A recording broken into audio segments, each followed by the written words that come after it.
게으른 제사장 묵상 간증입니다. 작년 저희 가정에 직장 고난이 찾아왔습니다. 남편은 왕복 4시간이 넘는 거리를 출퇴근하면서 회사에서 실적을 냈습니다. 그러나 기대와 달리 상사에게 무시당하고 폭언을 듣게 되자 결국 사표를 내고 나왔습니다. 그리고 딸도 전공 분야를 살릴 수 있는 새로운 직장을 구하겠다며 다니던 회사를 그만두었습니다. 공동체를 떠나 있던 아들은 적성에 맞는 직장을 다니게 되었지만 주일 근무로 예배를 드리지 않았습니다. 이렇게 온 식구가 저의 거룩을 위해 수고하는 상황에서 저는 제 몸과 마음을 씻으며 회개의 번제를 드려야 하는데 그러지 못했습니다. 하나님과 세상 사이에서 양다리를 걸친 채 무더위와 갱년기 핑계를 대며 남편 탓, 환경 탓만 했습니다. 당대 신앙인인 저는 교회 공동체에 속해 처음 큐티할 때 저에게 주시는 말씀이 꿀송이 같이 달아 각종 미디어를 모두 끊고 설교 말씀과 신앙 서적을 두루 섭렵했습니다. 그러나 막상 고난이 한꺼번에 밀려오니 말씀은 뒷전이 되었습니다. 가족을 뒷바라지 하는데 온갖 생색을 내며 그저 기복신앙으로 우리 가정에 찾아온 직장 고난이 어서 끝나기만을 바랬습니다. 이런 저에게 하나님 오늘 큐티 말씀으로 스스로 괴롭게 하여 근신하고 통회의 기도를 하라고 하시며 이것이 영원히 지킬 규례라고 말씀하십니다. 또한 기름 부음을 받고 위임된 제사장으로서 먼저 회개의 거룩한 옷을 입고 속죄해야 함에도 직무유기죄를 범한 것을 알려주십니다. 이 고난이 언제 끝날지는 모르지만 영육 간의 게으른 저의 죄를 일깨우고자 주님이 허락하신 사건임을 인정하며 날마다 주님이 주시는 말씀을 꼭꼭 씹으며 잘 통과하길 소망합니다. 심판의 사건이 구원의 사건이라는 말씀을 기억하고 저의 나태함을 회개하며 일상을 잘 살아내겠습니다. 적용하기입니다. 날씨와 갱년기를 핑계 삼아 집안일을 뒤로 미루지 않겠습니다. 끼니 차릴 때 조바심 내지 않고 남편에게 제대로 된 밥상을 차려 주겠습니다. 라고 이렇게 말해주고 있습니다. 이렇게 하나님과 세상 사이를 양다리 걸치게 되어지면 네, 핑계를 댈 수밖에 없다라는 것을 말해주고 있지 않습니까? 남편 탓, 환경 탓이라고 이렇게 해주고 있는데 그렇지만 이런 사건들을 통해서 영육 간의 게으른 저의 죄를 일깨우고자 주님이 허락하신 사건을 인정하고 날마다 주님이 주시는 말씀을 꼭꼭 씹으며 잘 통과하겠다고 또 심판의 사건이 구원의 사건이라는 말씀을 기억하겠다고 하잖아요. 이게 무슨 말입니까? 우리 생각엔 심판과 같은 일들이 있어요. 차라리 없었으면 하는 일들이죠. 그러나 그것이 하나님께 가지고 나아간다면 구원의 사건이 된다라는 것을 저와 여러분들이 믿어야 한다라는 것입니다. 오늘 레위기 16장 23절부터 34절까지의 말씀인데요. 이 말씀은요. 이제는 어제 말씀이 대속죄일에 대한 부분이잖아요. 대속죄일 이후에 어떻게 해야 되는가? 이제 그런 부분들이 오늘 말씀에 보면 나와 있어요. 먼저 23절부터 25절까지를 보게 되어지면요. 아론은 회막에 들어가서 지성소에 들어갈 때 입었던 세마포 옷을 벗어 거기 두고 거룩한 곳에서 물로 그의 몸을 씻고 자기 옷을 입고 나와서 자기의 번제와 백성의 번제를 드려 자기와 백성을 위하여 속죄하고 속죄 제물의 기름을 제단에서 불사를 것이요라고 말씀해 주고 있어요. 23절에 아론이요. 1년에 한 번 그 대속죄일에 지성소 안에 들어가거든요. 근데 그때 어제 말씀에 보면 다른 옷을 입었다라고 말씀드렸어요. 원래 대제사장이 입는 옷은요. 화려하거든요. 근데 이 세마포 옷이라는 것은 그냥 흰색 옷이고요. 이것은 제가 찾아보니까요. 제사장들이 입는 대제사장인 지금 아론이 입는 건데 일반 제사장들이 입는 세마포 옷보다 그 질이 떨어지는 세마포라고 해요. 이 옷을 왜 입었어야 됐을까요? 대제사장은요. 더 겸손하게 자신을 낮춰야 한다라는 의미가 되는 것이겠죠. 공동체의 리더나 우리가 이 교회 공동체에서 이런 리더들은 이런 모습을 보여야 되는 거죠. 세마포 옷을 입듯이 더 겸손히 낮춰져서 섬겨야 하는 자가 되어야 한다라는 거예요. 이것이 하나님께 대하여서도 해당이 되겠지만 사람을 향하여서도 그런 모습들을 우리가 보여줘야 되는 것이 아니겠습니까? 그 이후에는요. 24절 말씀해 보니까요.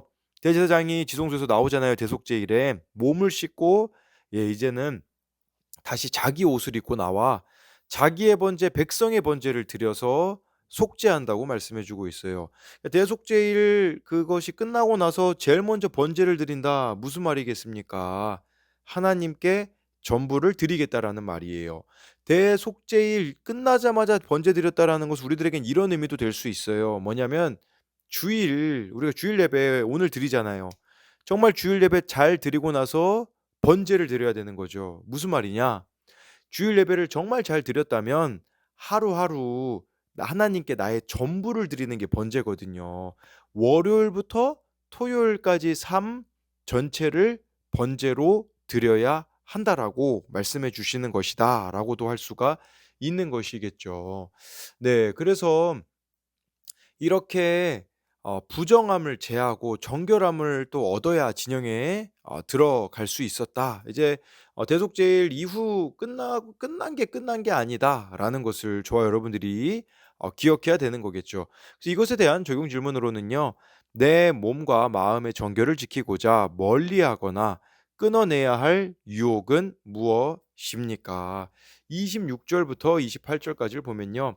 염소를 아사셀에게 보낸 자는 그의 옷을 빨고 물로 그의 몸을 씻은 후에 진영에 들어갈 것이며 27절에 속죄제 수송아지와 속죄제 염소의 피를 성소에 들여다가 속죄하였은즉 그 가죽과 고기와 똥을 밖으로 내다가 불사를 것이요 28절에 불사른 자는 그의 옷을 빨고 물로 그의 몸을 씻은 후에 진영에 들어갈지니라 라고 말씀해 주고 있어요. 대속죄일에 여러 사람들이 좀 필요했죠. 뭐 어제 말씀에 아사셀 염소도 나오지 않았습니까? 그 염소를 아사셀에게 보낸 자는요. 돌아와 가지고 옷을 빨고 물로 몸을 씻은 후에 진영에 들어가야 됐다라고 말해 주고 있고 또 속죄제 수송아지 속죄제 염소의 피를 성소에 들여다가 속죄한 다음에는요. 27절에 보듯이 가죽과 고기와 똥을 밖으로 내다가 불사르고 이거 가져다가 불사른 사람도 28절에 보니까요. 옷을 빨고 몸을 씻은 후에 진영에 들어가야 되었다라고 말씀해 주고 있는 것입니다. 네. 진영에 들어갈 때 이런 모습이 있어야 된다라고 말해 주고 있는 것이겠죠. 우리도 마찬가지지 않겠습니까? 공동체에 들어갈 때에 정말 우리가 주님 앞에 회개함이 이루어져야 된다라는 부분들도 될 수가 있겠죠. 그리고 26절부터 28절까지는요. 쉽게 말하면 이런 거예요. 속죄제가 참 대 그러니까 대속죄제가 아니죠. 대속죄일이 정말 사람을 이렇게 거룩하게 하는 날 아닙니까? 죄를 용서받는 날이기 때문에. 근데 그 이후에도 이런 절차들 그의 옷을 빨고 몸을 씻고 진영에 들어간다라는 것은 무엇을 말하겠습니까? 처음부터 끝까지 정결해야 한다라는 것이에요. 근데 여러분 우리가 어떻게 처음부터 끝까지 정결할 수가 있겠습니까? 정결은요, 매일 자신의 죄인됨을 봐야 가능한 것이라고 볼 수가 있겠죠. 우리가요, 죄인됨을 볼 수 있는 거 무엇이겠습니까? 말씀입니다. 말씀 보지 않고서는요, 우리는요, 깨끗해질 수 없는 자라는 것을 여러분 하루만 말씀 보지 않아 보십시오. 바로 혈기가 나오고 바로 옛사람이 나오고 바로 본성이 나올 수밖에 없다라는 것을 기억해야 되는 것입니다. 그래서요 26절부터 28절에 대한 적용 질문으로는요. 예배는 잘 드리면서 일상은 함부로 살아가진 않습니까? 일상생활도 예배임을 깨닫습니까? 라고 이렇게 말해주고 있어요. 우리 너무 신앙생활에 있어서 한 방을 좋아하는 것 같아요. 그러다 보니까 마치 뭐 청소년 같은 경우들은 수련회 갔다 오면 끝 이런 식으로 되는 경우들이 너무 많은데 근데 뭐 이게 청소년들만 해당되는 일이겠습니까? 우리가 은혜 받았다라고 하지만 일상을 보면 다시 예전으로 돌아가는 부분들이 얼마나 많은지 일상도 예배라는 거. 예. 그리고 아까 말씀드렸던 것처럼 처음부터 끝까지 정결해야 된다라는 것을 기억하면 좋겠습니다. 29절부터 31절까지를 보면요. 너희는 영원히 이 규례를 지킬지니라. 일곱째 달 곧 그 달 11일에 너희는 스스로 괴롭게 하고 아무 일도 하지 말되 본토인이든지 너희 중에 거류하는 거류민이든지 그리하라. 3절에 이날에 너희를 위하여 속죄하여 너희를 정결하게 하리니 너희의 모든 죄에서 너희가 여호와 앞에 정결하리라. 이는 너희에게 안식일 중에 안식일인즉 너희는 스스로 괴롭게 할지니 영원히 지킬 규례라라고 해주고 있어요. 29절에요. 영원히 이 규례를 지켜야 되었다라고 말씀해 주고 있습니다. 평생 지켜야 했다라는 거겠죠. 근데 이것은 1년에 한 번 지켰었거든요. 그 당시에는 일곱째 달 그 달 10일 7월 10일에 매년 음력 7월 10일에 대속제일은 지켜졌다라고 할 수가 있는 것입니다. 이 왜 이거 매년 지켜야 됐습니까? 30절에 보니까 정결하기 위함이다라고 말해주고 있는 것이죠. 31절에 보면요. 이는 너희에게 안식일 중에 안식일이래요. 안식일 중에 안식일이라는 게 무슨 말이겠습니까? 가장 중요한 날이다. 이제 이런 의미가 되는 것이 아니겠습니까? 예, 근데 여기 보니까 스스로 너희는 스스로 괴롭게 할지니, 스스로 괴롭게 할지니라는 것을 이걸 원어로 보면 이런 의미더라고요. 너희는 너희 영혼을 겸손하게 하라. 이제 이런 의미가 될 수가 있는 것이겠죠. 이 스스로를 괴롭게 하는 게 영혼을 겸손하게 한다라는 것이 될 수가 있는데요. 이게요, 좀 아이러니해 보여요. 괴롭게 하는 게 안식일, 쉼이다. 안 어울려 보이잖아요. 괴로움과 쉼이 어울려 보입니까? 그러나 가장 철저하게 자아를 부인하고 죽을 때 그때 우리는 가장 큰 쉼을 누릴 수가 있다라는 것입니다. 네, 여러분들은 지금 영혼의 쉼을 누리고 있습니까? 누리고 있지 못하다면 이유는 분명해요. 자아가 너무나도 강하기 때문이라는 것이에요. 그래서 이것에 대한 적용으로는요. 나는 스스로 괴롭게 하는 회개와 십자가 지는 고통으로 참된 안식을 얻고 평강을 누리고 있습니까? 이게 참 기독교인이요. 역설적인 것 같아요. 예. 이렇게 스스로 괴롭게 하는 회개, 십자가 지는 고통, 이게 어떻게 안식과 평강이냐라는 거죠. 근데 이게 참 역설적이긴 하지만 이것만이 우리에게 참된 안식과 평안을 가져다 준다라는 것을 기억해야 합니다. 32 절부터 35 32 절부터 34 절까지 보면요. 기름 부음을 받고 위임되어 자기의 아버지를 대신하여 제사장의 직분을 행하는 제사장은 속죄하되 세마포 옷 곧 거룩한 옷을 입고 33절에 지성소를 속죄하며 회막과 제단을 속죄하고 제사장과 백성의 회중을 위하여 속죄할지니 34절에 이는 너희가 영원히 지킬 규례라 이스라엘 자손의 모든 죄를 위하여 1년에 한 번 속죄할 것이니라 아론이 여호와께서 모세에게 명령하신 대로 행하니라라고 말씀해 주고 있습니다.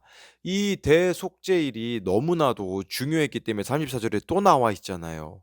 너희가 지킬 영원한 규례다. 왜 이렇게까지 하나님께서 중요하게 생각하셨을까요?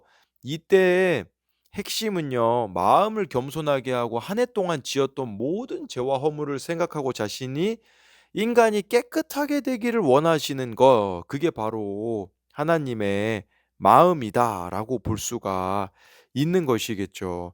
그러니까 1년 한 해 동안 하나님 앞에서 자신을 돌아보는 시간이었다라는 거죠. 근데요. 히브리서 9장 12절은요. 염소와 송아지에 필요하지 아니하고 오직 자기의 피로 영원한 속죄를 이루사 단번에 성소에 들어가셨느니라. 여러분 예수님으로 인하여서요. 이 대속죄일이요. 이제는 매일이 된다라는 뜻이에요. 매일 저와 여러분들은요. 하나님께 나아갈 수 있었어요. 그 당시는 대제사장이 1 년에 한 번만 지성소에 하나님 앞에 나아갈 수 있었다면 지금 우리들은요. 예수님의 십자가의 보혈로 인하여서 매일매일 하나님 앞에 나아갈 수 있어요. 그렇다면 이것은 무슨 말일까요? 매일매일이 대속죄일이 되어야 한다라는 것이겠죠. 여러분 근데요. 대속죄일이 죄를 사함 받는 거잖아요. 어떻게 해야 우리가 죄를 사함 받을 수 있을까요? 그것은요. 매일 큐티하셔야 됩니다. 정말 말씀 묵상하셔야 돼요. 말씀 묵상을 깊이 하면요. 내 죄가 보일 거예요. '아 내가 했던 이런 행동들, 내가 했던 말들 잘못되었다.'라는 걸 깨달을 거란 말이죠. 그러면 이제 회개하는 거죠. 회개는요 구체적이어야 돼요. 내 손발이 가는 적용이 이루어져야 돼요. 내가 그러면 말로 실수했으니까 구체적으로 잘못한 것을 이야기해 줄 수 있는 그런 부분들이 있어야 한다라는 것이겠죠. 어제 청년부 때도 그런 내용들을 나눴었거든요. 저희 청년부도 말씀 나눔을 하는데 어제 나눴던 내용이 그 룻기 2장 1 절부터 10 절이었는데 이삭 죽기에 대한 부분이었어요. 그 이삭 죽기 룻이 환경과 상황이 안 바뀌어도 이삭 죽기 했듯이 우리도 해야 되는 이삭 죽기, 작은 믿음의 순종이 있다고 했거든요. 어느 청년이 부모님을 너무 하찮게 여겼던 것이 회개가 되어진다고. 그래서 제가 그 청년에게 물었죠. "그러면 너 이삭 죽기 뭘 할 수 있겠니?" 그랬을 때 이제 그 청년이 제가 그런 얘기 해 줬어요. "부모님에게 구체적으로 사과를 해라. 내가 이렇게 잘못했다."라고 말하거나 안아드리거나 그런 행동으로 나아가라고 이야기를 해 줬거든요. 이게 대속죄일의 삶 아닐까요?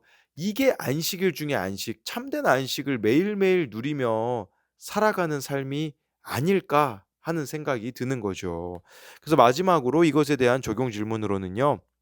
하나님을 사랑하기에 내가 멈추어야 할 죄는 무엇입니까? 제가 이 적용 질문을 한 거는 설명에는 빼먹었네요. 여러분 유대인들은요. 전통적인 유대인들은요. 대속죄일에 6 가지 일이 특별히 금지됐대요. 먹는 일, 마시는 일, 목욕하는 일, 기름 바르는 일, 신을 신는 일, 성행위 하는 일이었다고 해요, 대속죄일에. 그러니까 하나님을 사랑함으로써 이 행동조차도 안 했다라는 거죠. 그래서 적용 질문도 내가 하나님을 사랑하기에 나는 이거 여기 대속죄일에 안 했던 거 사실 이것은 뭐 죄에 대한 부분은 아니겠지만 멈추어야 될 죄는 무엇이 있는가? 하나님을 여러분들이 사랑하기에 이제는 좀 그만 멈춰야 되는 그 죄를 생각해 봤으면 좋겠고요. 또 한 가지는요.